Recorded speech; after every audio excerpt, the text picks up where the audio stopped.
Chapter 14: Mountains and Molehills. There was a great amount of commotion over the next few days as things were made ready for the trial by combat. It would take Gregor a few days to ride to King's Landing. In that time, Serena and Alan arrived via a portal Alan created, so that they could bring me my armor and hammer, and so they could watch the show. The general consensus among the nobility in King's Landing was that Cersei would be found innocent in the eyes of gods, simply because I was the one fighting in the king's name. I doubt Ned would have agreed to allowing me the opportunity to fight had he not seen the results of my fight with Victarion. That, and the fact that no one else had volunteered to fight the mountain before me, helped to guarantee that it would be me. In the meantime, I sat in the private office of the Unfurling Blossom, Littlefinger's former brothel, being fanned by a man, as I say, across from Oberyn Martell. Alan sat to my left, holding a woman's sheer silks to his side, and Serena sat to my right, eating fruit. Tyrion sat directly beside me, going over the brothel's ledger. The king's kindness seems to be boundless where you're concerned. Lady Orodam. Oberyn smirked as he let his finger run along Alaria's hip. And I must admit, after seeing your performance the other day, I can see why he likes you. Your daring is something to be admired. Alaria's peeled her eyes from Serena long enough to look at me. The look on the queen's face when you walked all of those bastards in, seeing her reaction to the proof of the king's predilection for women who aren't her, was delightful. It was quite the show. I was simply offering all the proof of the queen indiscretions as I could, I chuckled after I took a sip of wine. Her adulterous incest, you mean? Alan cackled from the side. Imagine doing something like that to your own twin. Oberyn laughed. However you wish to phrase it, your presentation was perfect. It is no wonder the king decided to reward you with Lord Baelish's holdings within the city. I am surprised he would give you the brothel, however. One would think the king would wish to keep it himself, since he seems so fond of whores. That got a laugh from everyone in the room. Perhaps the king simply wants a friend to be the one sending him treats, Tyrion quipped, as he looked up from the ledger. I had come to the brothel to go over the books as I had been doing for each of the businesses Peter had left behind, which now belonged to me. When I was told the Martells had arrived and wished to speak with me, I made sure to accommodate them. "What can I do you today, my lord?" I asked, pushing the conversation to its point. "You can tell me how it was you could invite me to watch the death of the Mountain and House Lannister's name to be dragged through the mud a month before," Oberyn replied, happy to answer my question directly. Tyrion shot me a small look when Oberyn mentioned the part about House Lannister, but simply chuckled and shook his head. My lady wife often sees things will happen in the future.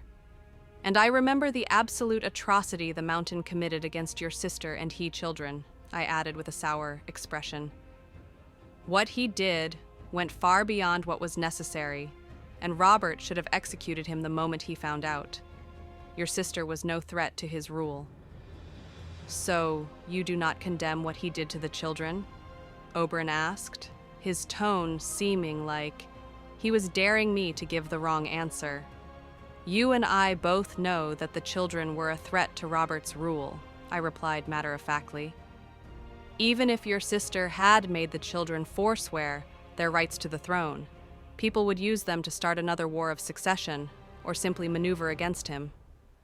The method the Mountain used was deplorable, but we both know the children's executions were inevitable, regardless of whether we liked it or not." Oberyn and Ilaria both stared at me, weighing my words for what they were. "That is true enough," Oberyn sighed. "The act itself is deplorable, but unavoidable. But my sister's fate was something I cannot forgive. I'm surprised I can even sit in the same room with a Lannister without vomiting." Tyrion sneered at Oberyn. "It's a good thing there are no Lannisters here, my lord." "Ah, yes, Lord Orodum," Oberyn tried to tease. "A man who took his wife's name. A man who would do it 1,000 times again, my lord," Tyrion chuckled. "Merida would make any man happy to forswear his family. Luckily for me, my family was happy for me to do just that." Oberyn was pleased by Tyrion's response, even if Tyrion hadn't risen to jibe. It is refreshing to see a man so devoted to his wife. It does the heart good. He focused his attention on me once more. But still, I must know. Why invite my family here? Do you have some plan for us? You mean beyond letting you watch the man who murdered your sister die? I asked cheekily. Not really. I thought it would help you get some closure. Closure would be doing the deed myself, Oberyn sighed. Serena let out a smirk of amusement. Something tells me you might try to turn the trial into something too personal, my lord. It's best a third party handles it for you. Someone knows my husband very well, Ilaria cooed, as she stared at Oberyn. I have no doubt he could slay that oafish beast, but he might have taken things too far.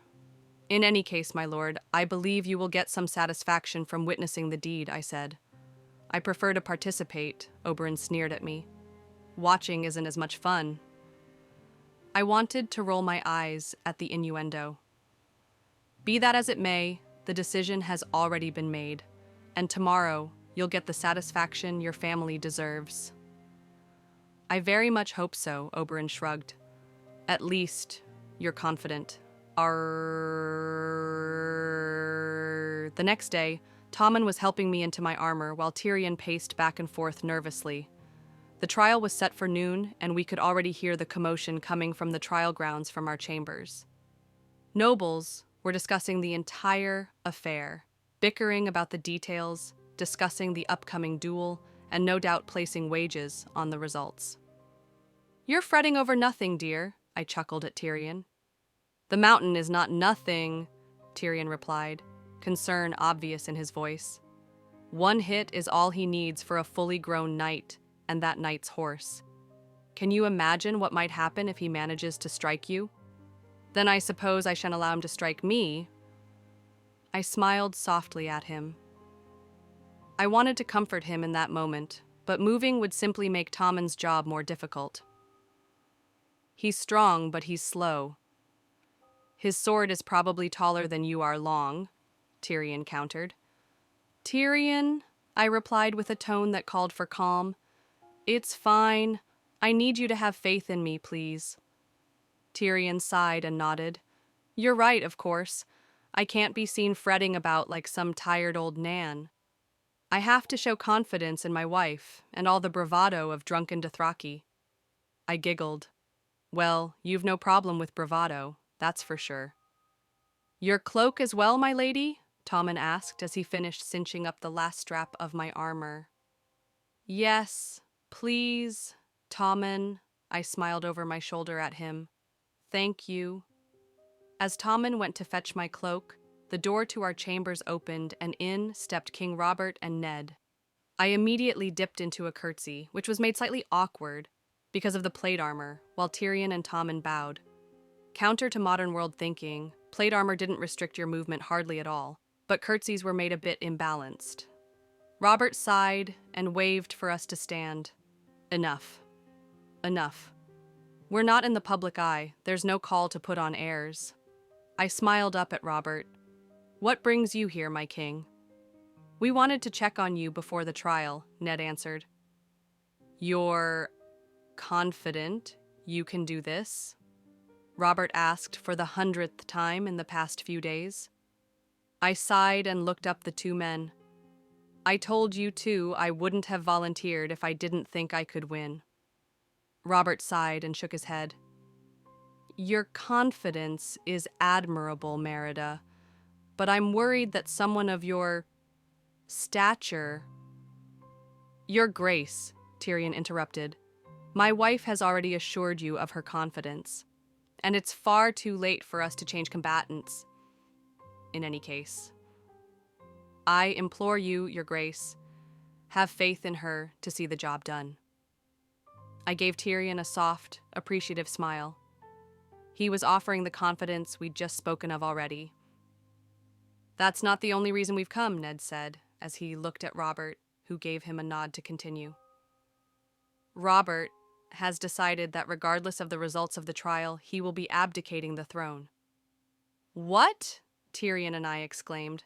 I was never suited for it to begin with, Robert snapped with irritation. And this whole debacle will only tarnish my image. Even if I remarried, people would whisper, would wonder if my next bride would make a cuckold of me like Cersei did. I looked at Ned, who clearly didn't like the decision, but he was clearly already reconciled to the idea. I had to wonder how long they'd argued about it before bringing it to me. Then Stannis will become king? I asked, trying to figure out what was going through his head. He says he'll consider it. Robert gave a humorless laugh, as if he would turn down the crown. As I was about to respond, a knock came to the door. Sir Barristan called through the door, "Your Grace?" "I've been informed that the trial is ready. Lady Oradoom is being requested to make her appearance." Robert let out a sigh and gave me a defeated expression. "Good luck out there, Merida. Break the mountain and prove to everyone the truth of the matter."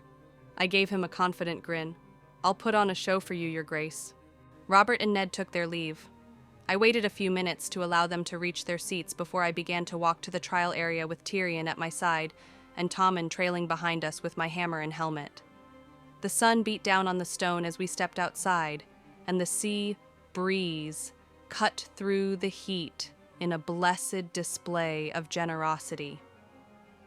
Nobles packed the benches above the trial arena, and I could pick out Alan and Serena on the far end. Stannis sat beside Robert, while Ned stood in the middle of the arena, waiting patiently. When Ned noticed my arrival, he looked to the stands. "We have gathered here today in the sight of gods and men to ascertain the guilt or innocence of the Queen, Cersei of House Lannister. May the Mother grant her mercy. May the Father grant her such justice as is deserved. May the warrior guide the hand of our champions. May the crone give wisdom to the righteous. May the smith help the true blade find its mark. May the stranger welcome the fallen into its embrace. And may the maiden shed light on innocence." With that, Ned walked from the arena. He gave me an encouraging nod before he joined Robert in the stands. Tommen placed my helmet on my head, and Tyrion fastened it. Tommen handed my hammer and wished me luck. Tyrion looked at me, his trepidation clear through the smile he forced himself to give me. "Good luck, my dear. Come back to me." I placed a gauntleted hand on his cheek. "I won't be gone long." Tyrion moved aside and I strolled forward into the area, Victarion's cloak flowing behind me in the wind like a churning reminder to everyone what happened to those who stood in my way. Gregor Clegane, the mountain, stopped in his tracks as he saw me. Is this some sort of joke? He looked around, searching for confirmation. "I'm supposed to fight a dwarf?" "You're supposed to try," I replied, as rested my hammer on my shoulder and looked up at him. "Do you know who I am?" He rode with indignation. "Some dead man," I replied, and dashed forward to bring my hammer to his knee. To his credit, he was faster than I thought he would be, and my hammer, only his, the side of knee. I throw myself forward into a roll between his legs as his claymore struck the ground where I had been a moment before. Using the momentum of my roll, I came to my feet and turned my hips to help add momentum to the next swing of my hammer to the back of Gregor's knee. The force of the blow forced his knee to bend and he staggered, dropping down to his knee. As Gregor recovered from the stagger, I brought my hammer around in a horizontal swing that crashed into the side of his breastplate, denting it and breaking a few of his ribs in the process. "That had to hurt," I commented wryly as I walked away from Gregor, allowing him to regain his feet. I turned back to him and pointed my hammer at him. "But I doubt it hurt as much as what you did to Elia Martell and her children." "What does that have to do with anything?" Gregor spat as he charged forward and swung his blade in deft overhead arc down toward me.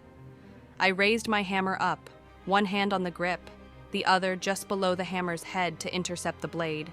My hips twisted, and I pulled my hammer out the side and down to force the claymore safely down to my side. The size difference between the two of us meant I couldn't bring my elbow to his chin, but the recovery from my maneuver did allow me to ram the head of my hammer into his hammer's faceplate. As his head cocked back front, he blow, I finally found my prize. I raised my hammer up and brought it down hard on his knee, shattering it. Gregor let out a scream of true pain. I wanted to put my fist to his jaw, but even on his knees, his head was still out of my reach. Still, he wasn't going anywhere now with that broken knee. Rage can only let a person ignore so much, and even this brute's body wasn't going to hold him up with that much pressure on a broken knee. I hooked the head of my hammer to the back of his broken knee and pulled, sending him to his back. The action sent waves of pain through him, and while he was reacting to it, I moved to his head and brought my hammer down on his left shoulder, breaking it. I had learned my lesson from the books and show, and wasn't going to give him the chance to fight through the pain and grab me. "Elia Martell," I repeated as I grabbed his helmet and tanked it off, tossing it away. I pulled off my own helmet, allowing my hair to spill out. "Admit what you did to her." "Got to hell," Gregor growled. "When I get to my feet again, I'm going to snatch you by all that hair and My fist stopped his response by shattering a few of his teeth. "No man but my husband gets to do that to me," I hissed at him. I moved to his knee and placed the hilt of my hammer on the broken bone and pressed down. "I can drag this on for a long time, Clegane. Admit what you did, or I'm going to show you just how much pain the human body can endure whether it wants to or not." You can't," he growled, and tried sitting up with the one arm that still functioned. "Oh, this trial isn't over until one of us dead," I replied, then brought my hammer down on his other knee. I could see the crowd let out a collective shiver in response to Gregor's scream. "So, anything you say that isn't an admission of guilt is going to result in another broken bone. Elia Martell, admit that raped her. Admit that murdered her. Admit that you killed her children." I accented the last sentence by shattering his hand with a blow from my hammer. He screamed, and I sauntered over to his head, looked down at him, and smiled sweetly. "Admit it." Gregor was weeping from the pain at this point, and he nodded, spitting blood and shards of his teeth from his mouth. "I did it. I did it all."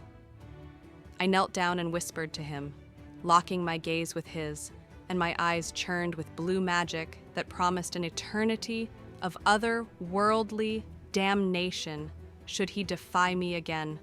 "The next word out of your mouth had better be the Queen's name, or I will spend the next day flaying you alive, and then I will bring you back to life over and over and over again, to torture as I see fit, never allowing death to full claim you." After letting him process the threat for a few moments, I screamed, "And who told you to do that? Who gave the order?" The Queen. Cersei. She... Gregor fumbled as he tried to think of something to add. I punched him in the face to silence him and looked up at Robert. "She wanted Elia dead so that the king wouldn't marry her to legitimize his throne, and so that she could be queen instead." Gregor simply nodded mutely. The gathered crowd began to murmur, believing that Cersei had planned all of this since the end of the rebellion. "That's a lie," Cersei screamed. "I never had any such influence over Sir Gregor."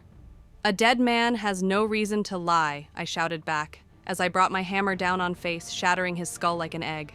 Granted, that wasn't exactly true. Gregor didn't want to suffer. Ned stood calmly. "The gods have made their will know. Cersei Lannister, in the name of Robert of the House Baratheon, first of his name, I hereby sentence you, tongue be cut out, and that live out the rest of your life with the Silent Sisters. Your deceit and treachery will paid for with service to others until the end of your days. Your children are hereby stripped of all royal positions, privileges, and inheritance. They are remanded to House Lannister, who may do with them what they will. With that, this trial is ended." I dipped into another awkward curtsy in deference to Ned's announcement before I made my way back to Tyrion. His expression was filled with relief. As Tommen gathered my helmet, then too my hammer, Tyrion embraced me. "I'm so glad you're all right," he whispered into my ear. "I'm better than all right," I replied, and flashed him a cheeky grin. "Come, let's retire for the day." "So soon?" Tyrion asked, surprised.